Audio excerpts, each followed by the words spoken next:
नमस्कार, मेरा नाम है डॉक्टर पुरु धवन और आज इस वीडियो में हम बात करने वाले हैं प्लूरल इफ्यूजन के बारे में, यानी लंग्स में पानी भरने के बारे में। लंग्स में पानी भरना एक कॉमन दिक्कत होती है जो कि हमें किडनी पेशेंट्स में देखने को मिलती है। अब ये क्यों होती है उसे समझना ज़रूरी है, और अगर जिन पेशेंट में हमें फेफड़ों में पानी देखने को मिल रहा है यानी प्लूरल इफ्यूजन देखने को मिल रहा है, वो कैसे अपने लंग्स को ठीक रख सकते हैं उसको जानना भी ज़रूरी हो जाता है। जब हमारी किडनी कम काम करना शुरू करती है तो क्रिएटिनिन और यूरिया हमारे शरीर में इकट्ठा होना शुरू होता है। कुछ केसेस के अंदर क्रिएटिनिन और यूरिया के साथ साथ हमारी बॉडी में पानी भी इकट्ठा होना शुरू होता है, और ये पानी ग्रेविटी की वजह से हमारे पैरों में इकट्ठा होना शुरू हो जाता है। जैसे पैरों में सूजन आ जाती है, वहाँ पर आप दबाएंगे तो वहाँ पे गड्ढा पड़ना शुरू हो जाता है, जिसे हम पिटिंग एडिमा कहते हैं।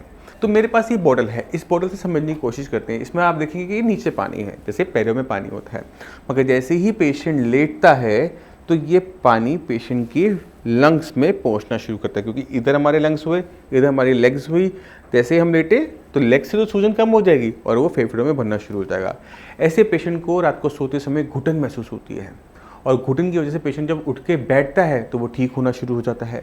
तो पेशेंट को नींद नहीं आ पाती क्योंकि उसको अक्सर जागे रहना पड़ता है, उसे घुटन की महसूस होती है। पेशेंट जब पूरा रात भर बैठा रहेगा तो ढंग से सो नहीं पाता, जिससे उसे घबराहट बहुत ज़्यादा बननी शुरू होती है।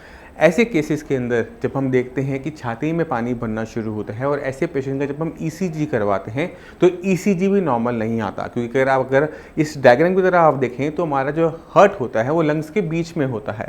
तो किसी भी टाइप का जो प्लूरल इफ्यूजन होता है तो हमारे लंग्स के अंदर भी हमारे हार्ट के अंदर भी पानी भरने की दिक्कत देखने को मिलती है, जिससे हमें कई टाइप के एबनॉर्मल ईसीजी देखने को मिलते हैं। तो ये सारी दिक्कतें हमें किडनी फेलियर पेशेंट जिनके शरीर में पानी इकट्ठा रहा है उनमें कॉमनली देखने को मिलती है। अब इसका सोल्यूशन क्या है, इलाज क्या है? अब इसके इलाज को समझने की कोशिश करते हैं, मगर इलाज को समझने से पहले थोड़ी सी और गहराई में जाते हैं, और अपनी जो KFT रिपोर्ट होती है जो हम करवाते हैं उसको आप निकालिए। उस रिपोर्ट के अंदर आप टोटल प्रोटीन को ढूंढिए कि कहाँ लिखा हुआ है टोटल प्रोटीन, कहाँ लिखा हुआ है एल्ब्यूमिन। ये दो बहुत इंपॉर्टेंट चीज़ें होती हैं। कुछ भी समझाने से पहले इसे समझ लेते हैं। प्रोटीन हमारे खून को गाढ़ापन देता है। अगर हमारा खून प्रोटीन की कमी की वजह से बहुत पतला हो जाता है तब हमें स्वेलिंग ज़्यादा देखने को मिलती है। खून के पतले होने की वजह से जो उसमें फ्लूइड होता है वो निकल कर हमारे टिश्यू में आके इकट्ठा होना शुरू हो जाता है, यानी हमारे लेग्स में आके इकट्ठा होना शुरू होता है। यानी ये जो फ्लूइड निकल कर आ रहा है टांगों में, जो हमारे फेफड़ों में जा रहा है, वो निकल कहाँ से रहा है? ब्लड में से निकल रहा है। क्यों निकल रहा है? क्योंकि ब्लड में पतलापन आ गया। और पतलापन क्यों आया? क्योंकि हमारे शरीर में हो सकता है प्रोटीन की मात्रा, एल्ब्यूमिन की मात्रा कम हो गई है। तो पहला काम आप इसको देखेंगे कि ये बात सही है या गलत। अगर हमें देखने को मिलता है कि पेशेंट की बॉडी में टोटल प्रोटीन की मात्रा कम है, एल्ब्यूमिन कम है, तो आप जितनी मर्जी ताकत लगा लो, जब तक ये प्रोटीन पूरा नहीं होगा स्वेलिंग की दिक्कत नहीं जाएगी। अब प्रोटीन हमारी बॉडी में आता कैसे है? प्रोटीन हमारी बॉडी में आता है खाने से। तो ऐसे पेशेंट के अंदर प्रोटीन की मात्रा को रखना होता है। अगर नहीं रखेंगे तो स्वेलिंग की दिक्कत बढ़ती चली जाएगी। पहले किडनी खराब हो रही थी, अब हमारा लंग्स भी खराब होने शुरू हो जाएंगे, यानी एक दिक्कत से दूसरी दिक्कत पैदा होनी शुरू हो जाएगी। ऐसे पेशेंट में अगर हम प्रोटीन देते हैं तो क्रिएटिनिन की मात्रा भी बढ़नी शुरू हो जाती है। अब सवाल उठता है ऐसा क्यों?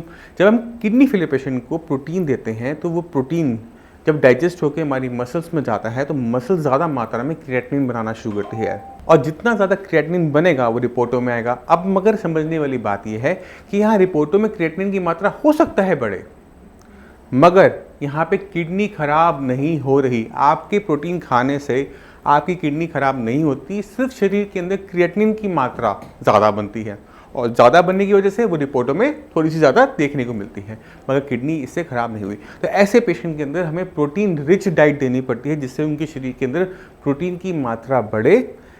उनकी किडनी खराब हो रही है, उससे उनके दूसरे किसी ऑर्गन को नुकसान नहीं होना चाहिए, यानी एक कॉम्प्लिकेशन के बाद दूसरी कॉम्प्लिकेशन हमें नहीं चाहिए। तो आपने अपनी डाइट के अंदर अंडे हों, दालें हों, उनको अच्छी मात्रा में लेना होता है। इसके अंदर चिकन, मटन और फिश ज़रूर मना होता है, मगर एग हो गया, घर का बना हुआ पनीर हो गया, दालें हो गई, इन सबको हमें बढ़ाना होता है, जिससे हमारे शरीर में अच्छी मात्रा में प्रोटीन जा सके और हमारे ब्लड के अंदर जो गाढ़ापन चाहिए, जो प्रोटीन चाहिए, जो एल्ब्यूमिन चाहिए, वो पूरा हो सके और वो रिस्क के हमारे पैरों में ना भरे। मगर इसमें एक चीज़ का ध्यान हमें और रखना होता है, वो है TSH का। अब ये TSH क्या है? थायराइड। थायराइड जो एक हार्मोन होता है जो T3 T4 का हार्मोन रिलीज करता है। ये हमारे बॉडी के अंदर मेटाबॉलिज्म को कंट्रोल करता है, यानी जो प्रोटीन हमने खाया था वो खून में कैसे जाएगा उसे कंट्रोल कर रहा है। अगर आपने प्रोटीन खा रहे हो और आपके ब्लड में नहीं जा रहा तो भी हमें खाने का कोई फ़ायदा नहीं होने वाला। तो इस TSH को भी अपने ध्यान में रखना होता है। तो जब भी आपको स्वेलिंग देखने को मिल रही है तो अपनी बॉडी के अंदर, अपने ब्लड के अंदर कितना टोटल प्रोटीन है उसे भी टेस्ट करवाओ और अपना TSH का भी टेस्ट करवाओ, यानी थायराइड स्टिमुलेटिंग हार्मोन का। अगर आपका TSH बढ़ा हुआ आता है तो आपने अपनी थायराइड की मेडिसिन को रखना होता है, जिससे बॉडी में इतना हार्मोन हो कि वो आप जो खाना खा रहे हो वो सही से पच कर उसमें जो प्रोटीन है वो निकल कर आपके खून तक आ सके। तो इन दो चीज़ों को आपने बहुत अच्छी तरीके से ध्यान रखना है। अब हमारे शरीर में प्रोटीन की दिक्कत तो हमने खाने पीने से कम करने की कोशिश कर ली, मगर हमें समझने की ज़रूरत है कि अगर हम इस पानी को लंबे टाइम तक अपने शरीर में रखेंगे, इकट्ठा करके रखेंगे पैरों में, तो हमारे लंग्स ख़राब हो जाएंगे। तो इसे निकालना भी ज़रूरी है। तो दूसरा काम आपने क्या करना है, अपने पानी का इंटेक कम करना है, क्योंकि आपके शरीर में ऑलरेडी भरा हुआ है। तो आपकी बॉडी में डिहाइड्रेशन नहीं होगी, यानी शरीर के अंदर पानी की कमी नहीं होगी। तो आप अपने पानी का इंटेक जो है 500 ml से लेकर 800 ml तक ले जाओ। उससे क्या होगा कि बॉडी की जो रिक्वायरमेंट होती है 1-1.5 लीटर, 2 लीटर, 2.5 लीटर की, उससे हमने कम पानी पिया। मगर इससे ज़्यादा पानी आप डेली बेसिस पे यूरिन के रास्ते बाहर निकाल दो।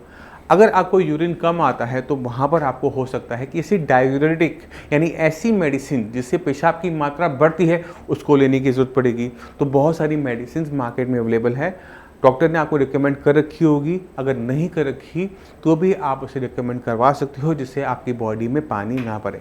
अक्सर ये मेडिसिन डाइटोर होती है, ये किडनी पेशेंट को कॉमनली दी जाती है जिनकी बॉडी में हमें स्वेलिंग देखने को मिल रही होती है।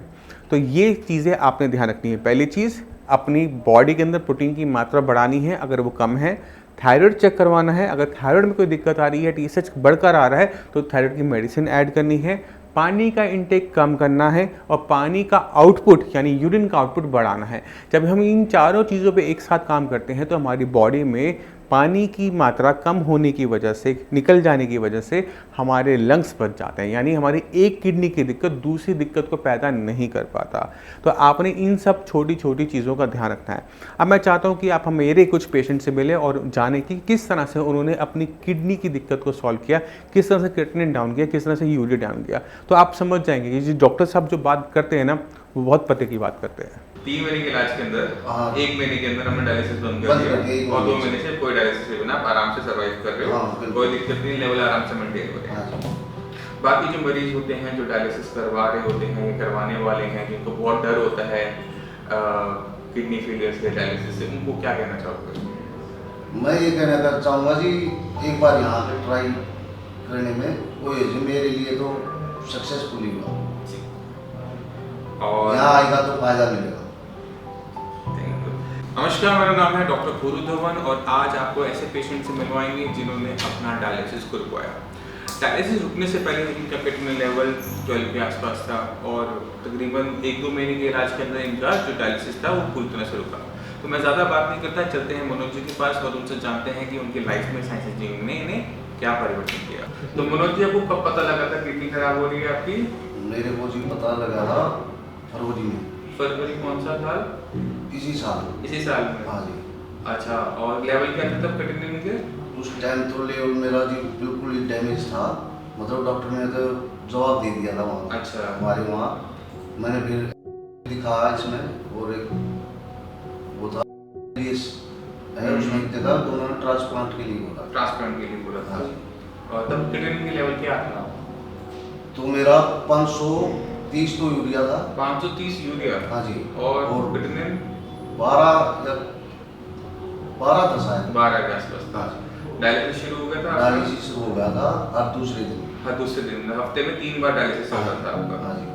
और फिर कब तक चला वो, फरवरी से लेकर? वो चला जी, ये देख लो यहाँ 3 महीने हो गए मुझे को यहाँ। हाँ, मैं 4 महीने चला वहाँ। 4 महीने आपका हफ्ते में 3 बार डायलिसिस चलता है। फिर आप यहाँ पर आए? हाँ, यहाँ पे आने के बाद फरवरी, मार्च, अप्रैल, मई, जून में? जून में आया मैं। मई के आखिर में, जून में? मई के लास्ट में 29 तारीख को मंगाई थी मैंने दवाई। हाँ, 29 मैंने 1 तारीख से स्टार्ट की थी दवाई लेना। जून में 1 जून से शुरू किया। फिर मेरी डायलिसिस होने लगी, लेने के बाद 15 दिन में। 15 दिन में एक बार? हाँ। जो हफ्ते में पहले 3 बार होता था वो 15 दिन में 1 बार चला गया। एक बार। और अब कितनी बार अब तो बंद है पूरा? अब तो बंद हो गई। मैं आपको थोड़ा सा मनोज जी के बारे में बता देता हूँ। इनकी किडनी जो खराब हो रही थी वो ब्लड प्रेशर की वजह से हो रही थी। ब्लड प्रेशर हाई रहने की वजह से इनकी किडनी श्रिंक होने लगी। जैसे किडनी श्रिंक होती चली गई, इनकी किडनी लेवल बढ़ते चले गए और इनको डायलिसिस की जरूरत पड़ गई। अब शरीर में वजन बढ़ रहा है पहले से? हाँ, पहले से इम्प्रूवमेंट है शरीर में। जो डायलिसिस आपका हफ्ते में 3 बार चल रहा था, कमजोरी जो आती है, अब वो कमजोरी शरीर में है नहीं है? नहीं, अब कुछ नहीं है जी, बहुत अच्छा महसूस कर रहे हैं हम। काम पे जा रहे हो नहीं जा रहे? काम पे तो नहीं जा रहे हैं, लेकिन मैं तो बोल रहा हूँ कि घर वाले मना कर रहे हैं, बोला अभी वो अभी थोड़ा सा लॉकडाउन है, थोड़ा सा कर लो, ठीक है। अभी कहीं शरीर में सूजन? न सूजन वगैरह कहीं नहीं है। खाना खाना प्रॉपर हो रहा है? खाना फ्रेश अच्छी तरह से ठीक है, फ्रेश प्रॉपर हो रहा है, खाने में भी दिक्कत होगी। शरीर में ताकत पूरी बनी हुई है? ताकत पूरी है मेरे हिसाब से, लेकिन अभी थोड़ा टाइम लगेगा। अब आपके लेवल किस लेवल पे मेंटेन हो रहे हैं? यूरिया तो जी आपने देख, मैंने रिपोर्ट तो मिली आपके पास है। हाँ जी, मैं बता देता हूँ। यूरिया तो आपका तकरीबन 100 के आसपास है। हाँ, 100 के आसपास है। क्रिएटिनिन हमारा जो मैनेज हो रहा है वो तकरीबन 6-7 के आसपास मेंटेन हो रहा है। 7 के आसपास मेंटेन हो रहा है, ठीक है। डायलिसिस पूरी तरह से बंद हो गया। और कब से बंद हो गया तकरीबन बता दो? ये डायलिसिस बंद होया तो ये मान 2 महीने के आसपास हो गए। 2 महीने हो गए, कोई डायलिसिस नहीं हुआ। अब सवाल यहाँ यह उठता है कि साइंस इंजीनियर ने इनकी किडनी का ऐसा क्या किया कि ये डायलिसिस रुक गया। जब हम ऐसे किसी किडनी को देखते हैं जिसके अंदर श्रिंकेज होती है, जिसके अंदर इस्केमिक नेफ्रोपैथी हो रही होती है, तो किडनी के अंदर नुकसान के 2 हिस्से होते हैं। एक हिस्सा वो होता है जो कंप्लीट पूरी तरह से मर गया है, एक हिस्सा वो होता है जो ब्लड प्रेशर की वजह से बीमार है, काम पे नहीं है। तो जो हिस्सा मर गया है उसको कोई डॉक्टर जिंदा नहीं कर सकता, कोई मेडिसिन जिंदा नहीं कर सकती, मगर जो हिस्सा बीमार पड़ा है, काम पर नहीं है, उसे काम पर लाया जा सकता है अगर हम सही तरीके से चलते हैं। वही किया गया मनोज जी के साथ। जब उनको मेडिसिन देनी स्टार्ट की, जो हिस्सा पहले बीमार था, काम नहीं कर रहा था, फिल्ट्रेशन नहीं कर रहा था, क्रिएटिनिन को नहीं बाहर कर रहा था, उसने काम करना शुरू किया और देखते देखते महीने भर के अंदर हमारा जो डायलिसिस है वो बंद होना शुरू हो गया। तो यही हमें हर किडनी फेलियर पेशेंट के अंदर करना पड़ता है, क्योंकि किडनी जब आपकी डैमेज है तो आप लेके चलो कि इसके 2 टाइप का डैमेज उसके अंदर है। एक हिस्सा वो होगा जो पूरी तरह से मर चुका होगा और एक हिस्सा वो होगा जो काम नहीं कर रहा, बीमार है, जिंदा है। तो जो जिंदा है, बीमार है, काम नहीं कर रहा, उसे काम पे लेना आसान होता है। जैसे जैसे वो काम पर आएगा, किडनी लेवल आपका डाउन होना शुरू हो जाएगा, किडनी की फंक्शनिंग बढ़ जाएगी और आपको दिक्कत नहीं होगी। इसके साथ साथ हमें किडनी फेलियर पेशेंट में कुछ चीज़ों का और ध्यान रखना पड़ता है, किडनी आगे खराब ना हो, क्योंकि क्रिएटिनिन लेवल आपने अपनी अगर देखे होंगे तो धीरे धीरे आप देखते हैं कि बढ़ते चले जाते हैं। तो सबसे पहला काम यही होता है कि जो क्रिएटिनिन लेवल आपका धीरे धीरे बढ़ रहा है, इसको बढ़ना रोकना। उसके लिए सही तरीके से हर चीज़ की पहचान करना है, किडनी का नुकसान क्या चीज़ पहुँचा रही है, क्यों पहुँचा रही है, उस पर काम करना है। तो 3 चीज़ें, बीपी, शुगर और सीरम बाइकार्बोनेट के लेवल कोई भी किडनी फेलियर का पेशेंट मेंटेन कर लेता है तो किडनी में नुकसान होना बंद हो जाता है। उम्मीद करता हूँ इस वीडियो से आप समझ गए होंगे कि किस तरह से किडनी को दोबारा से फंक्शनल बनाया जा सकता है, किस तरह से डायलिसिस को रोका जा सकता है। अब मैं चलने की आपसे आगे मांगता हूँ, मिलते हैं अगली वीडियो में, तब तक